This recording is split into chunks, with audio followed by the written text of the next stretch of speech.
Olá, bom dia, paz do Senhor, Deus te abençoe. Hoje, dia 4 de dezembro, sexta-feira, o dia que com certeza o Senhor já concretizou sobre a tua vida, a tua casa, a tua família, em nome de Jesus. Estamos falando da palavra do Senhor sempre, orando um pouco sobre a nossa casa, a nossa família e sempre pensando um pouquinho sobre as coisas de Deus. Estamos lendo Mateus capítulo 6, né? O Sermão da Montanha. O Sermão da Montanha começa no capítulo 5, termina no capítulo 7. Já lemos no capítulo 5 a justiça, chamada justiça moral. É aquilo que eu faço de maneira pessoal, na minha relação com Deus, na minha relação com aqueles que estão ao meu redor.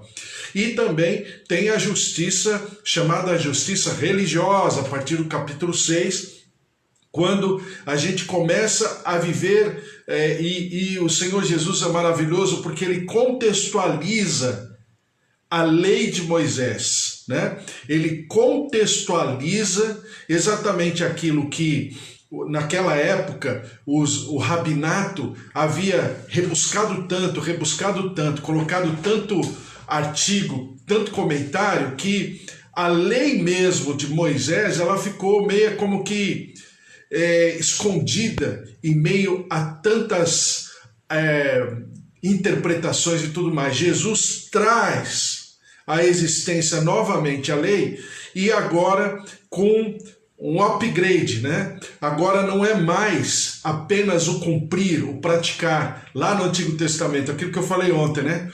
Quando você vai para o Antigo Testamento, você vê lei, você vê as práticas, parece muito mais fácil do que no Novo Testamento. Por quê? Porque no Novo Testamento existe a intenção do coração. Bom dia, minha tia Rosária, Deus abençoe, minha tia Alzira também, um beijo para vocês. Bom dia, Amanda, um beijo para vocês, Deus abençoe. Valcena, Deus abençoe também vocês, a família, a casa, os queridos. O Senhor derrame sobre a vida de vocês aí um dia maravilhoso, uma sexta-feira maravilhosa, né? Primeira sexta-feira de dezembro.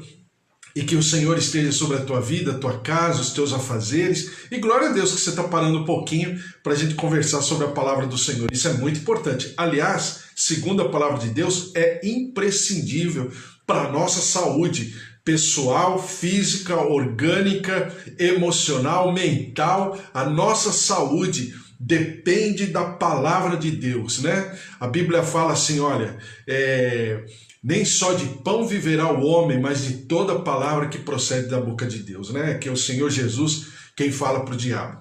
Então é exatamente o que nós estamos fazendo em relação a essa passagem da palavra de Deus, né? Então, falando no capítulo 6, a lei, como se a gente poderia dizer, a justiça religiosa ou a prática dessa lei no contexto de sociedade, no contexto do cotidiano, do dia a dia, da nossa comunhão, da nossa comunidade, quais são as práticas? Aí o Senhor começa pela primeira prática, que na cabeça do Senhor Jesus é primordial, né? Daí eu falar para vocês que no Novo Testamento é citada a palavra fé 215 vezes. Citada a palavra salvação 218 vezes. Citada a palavra, o termo dinheiro, 2.084 vezes. Daí você entendeu por que o dinheiro, aos olhos de Jesus Cristo, o rei desse reino, que ele está propondo, que ele está inaugurando, arrependei-vos, pois vos é chegado o reino dos céus. Então, que ele está inaugurando, esse reino se preocupa com a entidade que faz sombra, né, ao poder e à pessoa de Deus. Não é o diabo, não são os demônios, não são as religiões, não são as filosofias, não são os deuses estranhos, não. É o dinheiro. E por incrível que pareça, o dinheiro em si, ele não é uma entidade. Quem vai tornar o dinheiro entidade, a riqueza entidade, somos nós. Esse dinheiro que está no teu bolso, para vocês mulheres, esse dinheiro que está na tua bolsa, ou na tua conta corrente, conta poupança, esse dinheiro, cabe a você dar o tamanho a esse dinheiro, e não é de precificação, não é a questão de valorar o dinheiro, não é isso. Mas é como você o trata, é como você se relaciona. Incrível isso, olha só como Jesus é maravilhoso, de uma sabedoria que num versículo só, Mateus capítulo 6, versículo 24, ele fala muito, diz assim: ninguém pode servir a dois senhores, porque ou há de aborrecer-se de um e amar o outro, ou se devotará a um e desprezará ao outro. Não podeis servir a Deus e às riquezas. Então, já conversamos, o Senhor nos criou para termos um só Senhor, tá? Ou bem eu adoro um Senhor, ou bem eu adoro outro Senhor. Nós fomos formados pelo Senhor Deus, pela Trindade, quando soprou-nos o fôlego de vida lá em Adão, né? Então, o que acontece? Nós fomos, na nossa origem, na nossa formatação, né? Quando o Senhor nos esculpiu do barro, porque o Senhor nos formou, Ele nos formou com uma condição: nós fomos criados para o louvor da sua glória. Ponto. Então o ser humano foi criado para adorar alguém ou alguma coisa. Todo o gênero humano na face da terra tem poderia chamar de essa engenharia genética, espiritual, emocional, física, para adorar alguém ou alguma coisa. Não tem como. Ah, mas e o ateu? O ateu, que eu já expliquei para você, não existe. Bom, né? Mas não vamos entrar nesse assunto, senão vai tomar o tempo. Mas e o ateu? O ateu com certeza está adorando alguém ou alguma coisa. Não existe na face da terra, em toda a geração, em todo o gênero humano, em toda a sua existência, não existe um sequer que não tenha adorado ou alguém ou alguma coisa, seja lá o que for. Bom, dessas entidades, desses deuses com D minúsculo, porque não são, né, na verdade, mas o homem o eleva à potência de entidade, de deuses, está lá no Salmo 115. Então, realmente, o que faz sombra é o dinheiro. E por incrível que pareça, esse dinheiro, essa substância, esse material, ele não é uma entidade. É nós que o elevamos à potência de entidade. Ou seja, o Deus, com D minúsculo, o único Deus no universo que faz sombra ao nosso Deus, ao El Shaddai Adonai, ao Yahvé, né? É o dinheiro, onde essa entidade ela foi produzida, ela foi formada por nós. É como antigamente, há muitos anos atrás, não lembro quanto tempo, mas tinha a criançada, naquela época, teve uma febre, né? Que a criançada tinha que comprar acho que era uma bolinha, alguma coisa assim, e ela tinha que pôr na água, e essa bolinha crescia, fazia um monte de coisa, né? Lembra? Então é praticamente isso, esse dinheiro. Eu vou estabelecer um altar a esse dinheiro de acordo com a minha relação com ele. Dito isso, aquilo que a gente vem falando, eu vou só lembrar você. Quando eu ultrapasso o limite do justo e do legítimo, ou seja, quando eu estou em nome de ganhar dinheiro, eu passo por cima de tudo e de todos. Então eu passo em cima do justo e do legítimo. Daí, a palavra de Deus, em muitos textos, seja no Antigo ou no Novo Testamento, o Senhor fazer uma certa resistência ao rico. Não ao rico em si, não é porque ele é rico, mas é da maneira com que ele ficou rico. Por quê? Eu já falei para você, ou é dom de Deus riqueza, dom de adquirir riquezas, e existe esse dom. E esse dom A Bíblia fala que o Senhor deu dons aos homens, então esse dom ele existe. Como tem o dom de misericórdia, como tem o dom de profecia, como tem o dom do evangelista, como tem o dom do mestre, do ensino, tem o dom de adquirir riquezas. Existem pessoas que têm esse dom, com certeza. Veio da parte de Deus? Exatamente. Agora, aquele que é rico e que não é dom, o Senhor faz resistência na palavra de Deus, do Gênesis ao Apocalipse. Por quê? Porque com certeza ele enriqueceu por sobre outros. Essa história que alguns ricos fazem, de escrever o livro das 12 chaves para ser rico, dos 10 segredos para ter o primeiro milhão, essas coisas todas, isso é balela. Isso não vem da parte de Deus, porque o rico, que é rico por dom de Deus, ele é diferente. Falei para você aqui do John Rockefeller, né? O homem, segundo estudiosos, mais rico da humanidade em todas as gerações, em todos os tempos. Caso ele estivesse vivo hoje, morreu em 1935, ele teria, possivelmente, uma fortuna pessoal de 1,3 trilhões de dólares. Uma fortuna pessoal, fora suas empresas. E ele, quando dava aula na escola dominical, ele dizia o seguinte, que depois que a mãe dele ensinou ele a dar o seu primeiro dízimo, quando ele ganhou seus primeiros 15 dólares em uma semana, e ele levou $1,50 na igreja, ele entendeu que o tesouro dele, que a riqueza dele estava na obra de Deus. E ele incorporou tanto isso, que ele foi o maior filantropo que a humanidade conheceu, né?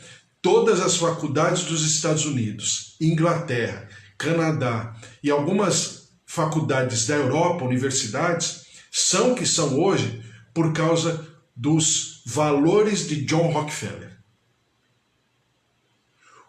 O lucro dele, das suas empresas, do seu conglomerado, um ano de lucro é maior do que quase que a totalidade dos países do planeta Terra.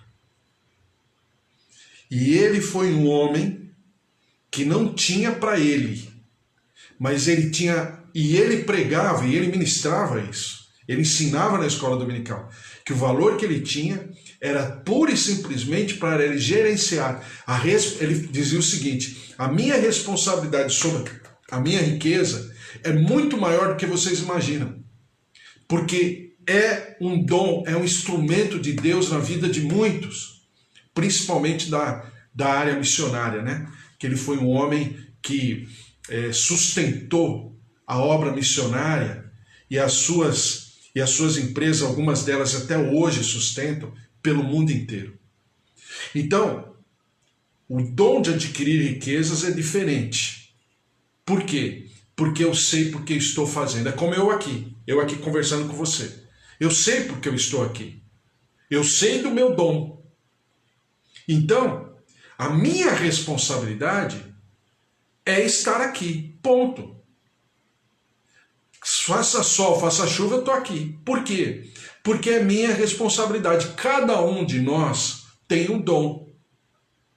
Tem alguns talentos. Algumas áreas na nossa vida que nós não fazemos força. É prazeroso. Por quê? Porque vem da parte de Deus.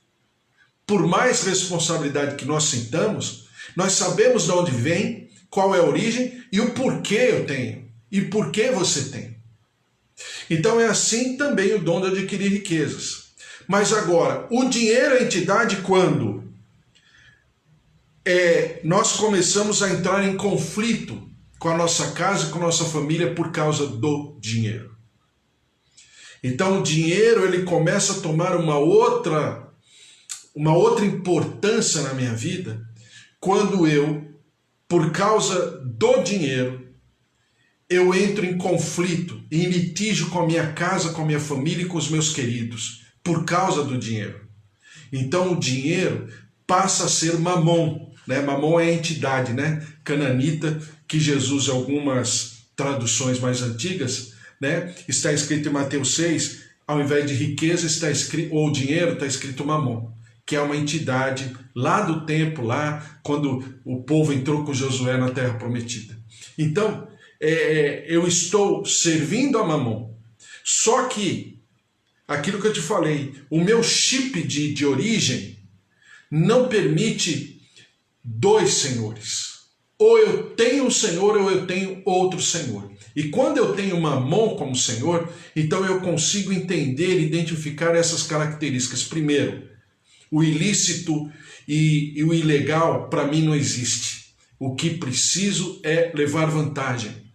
E a gente aqui no Brasil sabe muito bem o que significa levar vantagem, né? Como diziam os antigos, é a lei de Gerson. Então, levar vantagem significa passar por cima de tudo e de todos, mas isso não é bíblico, isso não vem da parte de Deus. Depois, quando começamos começamos a consumir para sentir. E aqui está o grande problema. Tudo começa aqui. Essa entidade vai tomando uma proporção porque eu começo a ter para sentir. E eu vou precisando sentir cada dia mais. É como se fosse um vício. Então, é aquilo que eu falei para você ontem sobre as férias, né? Porque quando eu tirar férias, o descanso não vem da parte de Deus, vem. Mas as férias em si, ela está, na verdade, camuflando uma situação. Então eu preciso tirar férias, eu tenho que comprar um pacote de férias, eu tenho que fazer isso e aquilo. E na maioria das vezes essas férias nunca chegam no lugar que eu gostaria que fosse. Por quê? Porque é uma fuga as férias. Na verdade, eu estou entendendo que se eu consumir tal produto, eu vou sentir. Então não é as férias em si, mas é o que é o que está escondido, é o que está por trás das férias. As férias é uma camuflagem que está escondendo o sentimento de mamon, tá? Então, quando eu vou mudar meu cabelo no cabeleireiro ou na cabeleireira, eu acho que eu vou sentir. Eu até começo a sentir, mas a próxima lavada ou próxima semana volta tudo ao normal de novo. E aí eu começo a cada dia mais precisar sentir mais. E essa coisa de sentir é tão cancerígena que ela começa a invadir outras facetas da minha vida, porque eu tenho que sentir. Que era o que eu falei para você, o que aconteceu com o Maradona, que infelizmente, né, teve essa morte triste, melancólica, né, há 2 semanas atrás. Por quê? Por que isso? Ou 2 ou 1 semana, né? Por quê? Porque o dinheiro, o mamon, está por detrás de tudo isso. Tá? Porque eu tenho que sentir, e para eu sentir eu descobri que a droga, no caso dele, né? Eu descobri que a droga é realmente um ambiente que eu coloco os meus sentimentos à flor da minha pele e eu vou consumindo, saio da bebida, saio do cigarro, saio da bebida, vou para outras drogas possivelmente ilícitas, né? Vou para um time de futebol onde existe todo um clima de máfia na Itália e acontece tudo aquilo e um abismo vai chamando outro abismo. Por quê? Mamon. Mamon foi a origem de tudo isso. Ah, mas ele era uma pessoa intensa. Tá. Mas se essa intensidade fosse canalizada, ele e todos os outros, né? Não é só ele, intensidade fosse canalizada e colocada diante do Senhor, eu tenho certeza que esse dom, aí sim, o dom que Deus havia dado para ele, seria um grande instrumento na vida de muitos. Por quê? Porque o que é o dom? E eu já vou terminar. O que é o dom? O dom é quando eu sirvo aos outros com esse dom que o Senhor me deu. Ele não é exclusividade minha, ele não é particular, ele não é de minha propriedade. Não obstante ele estar em mim, mas esse dom é para minha mordomia. O que é mordomia? É quando eu cuido de algo que não é meu, como se fosse meu. Então, por exemplo, no caso do futebol, o futebol é um dom de Deus? Com certeza. Você está falando de esporte, mas é dom de Deus. Por quê? Porque quando instrumento de Deus, ele não traz alegria, não traz festa, celebração? Com certeza. O nosso Deus é um Deus de festa, de celebração. É a única, desculpe falar assim, mas de maneira didática, é a única entidade, é o único Deus que coloca na lei festa, celebração. Para você ter uma ideia como nosso Deus é festeiro, a questão não é essa. A questão é a origem. A questão é o resultado e o sentimento daquilo. Então, falando sobre colocando Mamon e alimentando Mamon para cada vez ele ficar maior, esse sentimento vai atingindo outras facetas da minha vida. Tá? E eu estou dando exemplo de alguém que todo mundo está falando, está conversando, está à flor da pele das notícias, do noticiário mundial. Então não precisa falar muito, porque uma coisa vai chamando outra. Aí eu já tenho uma esposa e eu não fico contente com essa esposa, eu preciso ter outra, eu vou ter outra, aí eu vou tendo filhos e vou fazendo isso, eu vou fazendo aquilo, e parece que nada me preenche, porque nada vai me preencher. Porque Mamon não vai me deixar ser preenchido em nada. Preste atenção no que eu estou falando, em nada, seja em que área for. Até que eu leve essa coisa de sentir aos próprios relacionamentos, que é o que acontece hoje. Então eu preciso sentir, e esses relacionamentos, porque eu me canso fácil, eles ficam cada vez mais líquidos, como diria o filósofo que morreu o ano passado, né? Ele fala de uma geração líquida, de uma sociedade líquida. Por que uma sociedade líquida? Porque é uma sociedade de consumo que foi a tal nível que os relacionamentos passaram a ser, como ele chama, de líquidos. Ou seja, sem fundamento, sem raiz. E os relacionamentos estão assim, né? É a música que eu falo que o Cazuzo cantava, né? Eu preciso de alguém, eu preciso amar alguém que faça bem para mim, não eu fazer bem para o outro. E o princípio do amor é exatamente o contrário. Amar é eu querer fazer bem ao outro em detrimento de mim. Isso é o princípio do amor. Pelo menos o amor ágape, o amor da Bíblia. Porque esse amor que existe hoje não é amor. Porque o amor não é líquido. O amor é permanente. O amor não passa. Não é assim que a gente aprende lá em 1 Coríntios 13? Então, esse sentimento de querer todo momento, né, alimentar essa adrenalina do meu emocional, vai levando Mamon a tal ponto que tudo é desprezível, tudo tem validade, tudo tem vencimento, tudo tem vencimento. Se eu tiver um carro vermelho, eu vou querer aquele carro azul. Se eu tiver o azul e o vermelho, eu vou querer o amarelo. Se eu fui para viagem tal e depois eu preciso de mais férias, eu preciso viajar, daqui a pouco eu só vivo viajando. Não que a viagem não seja boa, não que o descanso não seja bom, não que conhecer outras culturas não seja maravilhoso, não é isso. Mas é o sentimento que me leva a isso, é a intenção. Você precisa pegar o Novo Testamento, e eu poderia resumir o Novo Testamento numa frase. É o livro das intenções, tá? É diferente do Antigo Testamento nesse aspecto. Porque o Antigo Testamento era só fazer. Eu faço e não faço. O Novo Testamento não. Eu faço, mas qual é a intenção de eu ter feito? Ou então, eu não faço, mas qual é a intenção de eu não ter feito?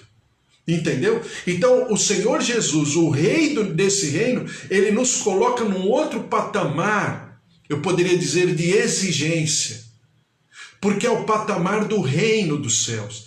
Esse patamar do reino dos céus se preocupa com a intenção. É aquilo que Deus responde a Samuel quando ele vai ungir Davi como rei. Passam todos os irmãos de Davi lá na casa de Jessé e Samuel fica apreensivo, porque segundo Jessé tinha acabado os filhos, né? Daí eu falar com você, né, que eu acho que Davi não era filho de um casamento, sei lá, perfeito, porque ele diz que ele nasceu no pecado da sua mãe. Possivelmente existe alguma coisa aí que lá no céu a gente vai saber. Mas ninguém lembrou de Davi. Mas Deus falou para Samuel, ainda que fosse, vamos dizer que ele fosse, um menino rejeitado pelos seus pais, pelos seus irmãos, pela humanidade, pela civilização, pela cultura, pelo seu povo, mas ele não era rejeitado de Deus. E o Senhor responde para Samuel, Samuel, você olha a fachada, eu olho o coração. E aí Davi é ungido rei. Então, Mamon, ele é muito mais presente na nossa vida do que a gente imagina. Então eu preciso prestar atenção em todas as minhas atitudes. Tá? Gente que trabalha dia e noite e fala que é para levar comida para o filho. Espera aí, mas quanto está custando isso? Não, está custando, desculpe falar, a escola do meu filho. Mas o teu filho, ele precisa mais da escola ou de você? É a escola particular que vai formar o teu filho ou é você? Porque o ensino, né, pertence à escola, mas a educação pertence a você. Então são coisas que eu preciso... E está tão pontuado, está tão normal, está tão cotidiano na nossa vida que parece que eu estou falando uma coisa completamente fora, e não é. Por exemplo, alguém que chega assim para você e fala, você vê, ó, comprei uma terra aí, uma chácara. Ah é? Quanto custou? Ah, custou, sei lá, 200 mil reais. Mas como é que você pagou? Ah, fácil. Eu paguei trabalhando no segundo emprego. Ah, então você não pagou trabalhando no segundo emprego. Você pagou trabalhando no segundo emprego, se cansando, não estando em casa, não estando com seus filhos. Então você pagou esse valor dessa terra, será que valeu a pena? Dessa chácara?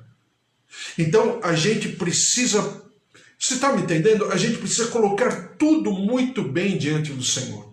Tudo muito bem esquadrinhado. Por quê? Porque essa entidade, diriam os mineiros, essa entidade é tinhosa. Ela sabe como agir. Ela tem todos os subterfúgios de uma geração consumista como a nossa geração. Eu falei para você, né, que a etiqueta conversa com a etiqueta. O meu carro vai conversar com o teu carro. Eu vou conversar mais com você se o meu carro conversar com o teu carro. Se a minha bolsa conversar com a tua bolsa.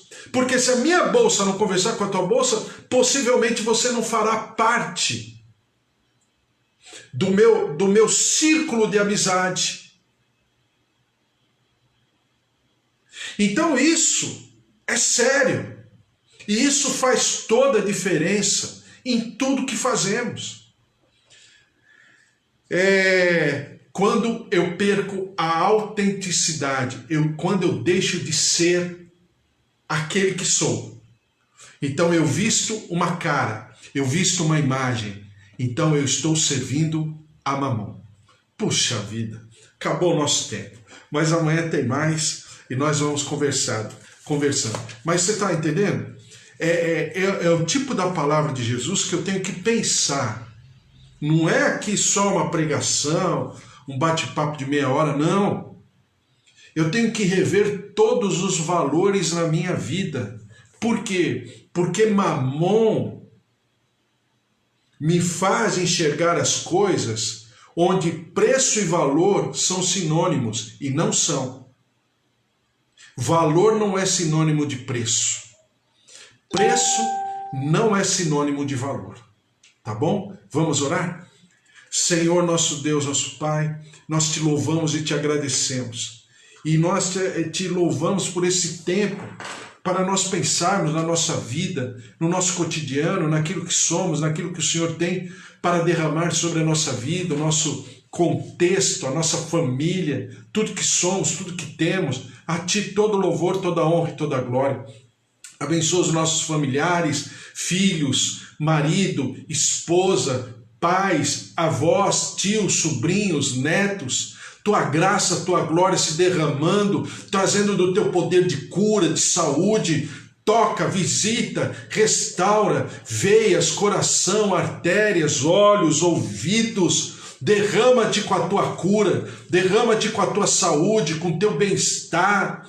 Vem, Senhor, com uma saúde emocional, psicológica, uma saúde de sentimentos. Liberta-nos, restaura-nos, traga-nos, ó Deus, ao equilíbrio, ao meridiano da nossa vida, a centralidade da nossa vida no Senhor Jesus, o nosso fundamento, a pedra de esquina, a rocha eterna, para que nós vivamos a par e passo aquilo que é bom, perfeito e agradável, e nós daremos sempre ao Senhor todo louvor, toda honra e toda glória em nome de Jesus. Abençoa a nossa vida, mas também o nosso Brasil, o nosso país. Perdoa-nos no nosso pecado como nação brasileira, como transgressores, como iníquos, que, ó Deus, deixamos derramar o sangue do inocente. Nós te pedimos perdão, sara a nossa terra, perdoa a nossa nação, liberta a nossa terra, e nós daremos ao Senhor sempre todo louvor, toda honra e toda glória, em nome de Jesus. Amém. Amém? Um beijo para você. Amanhã, sábado, às 10 horas da manhã, estou aqui de novo com você. Um beijo. Beijo, Eva. Deus abençoe. Cida, Val, Sena, Deus abençoe. Minha tia Alzira, Amanda, tia Rosália, Fábio, Márcia. Um beijo, Luiz Henrique. Fique na paz. Deus abençoe todos. Tchau, tchau.